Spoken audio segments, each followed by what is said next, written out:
Малиот битолски Монмартер остана без депото каде со години наназад беа сместени најдобрите детски цртежи, создавани повеќе од 3 децении од младите ликовни творци од целиот свет на оваа ликовна колонија.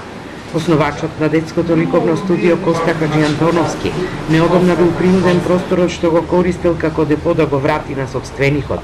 Над 100.000 ликовни творби сега се натрупани во детското ликовно студио, но и на други места во несоодветни услови, па се заканува опасност да биде уништена најголемата колекција од детски цртежи. Најголемиот проблем на малиот битолски Монмартер, на детското ликовно студио е делата кои што се живирани на одбрани, најдобрите квалитетни, нема кај да ги чуваме. Една бројка можам слободно да речем околу 100.000 цртежи кои се одбрани од темата од фолклорот, македонскиот фолклор, од темата од различните држави од светот кои што не ги испраќаат, од староградската македонска архитектура, кои што верувам дека таква бројка ретко кој во светот ја има. Меѓутоа, најголемиот проблем е каде да се смести овие работи. Хаджиантоновски бара поддршка од сите поединци и компании, кои можат да помогнат да се реконструира и адаптира во депо под кровјето на објектот каде е сместено детското ликовно студио, во срцето на старата битолска чаршија.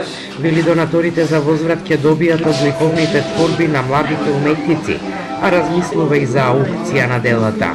Таква една аукција ако се направи, од најдобрите дела може некако да се направат, да се добијат средства, да може да се направи на просторија која што ќе биде комплетно опремена за чување, да нема никаква влага, да не пропаѓа.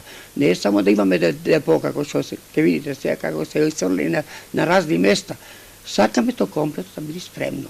Малиот битолски Монмартер во 1995 година влезе во Гинис со најголемата изложба во светот, која тогаш имаше 10.000 цртежи.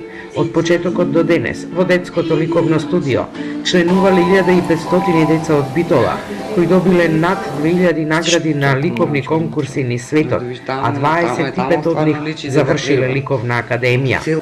Малиот битолски Монмартер веќе се подготвува за 37-то издание, кое ќе се одржи во мај.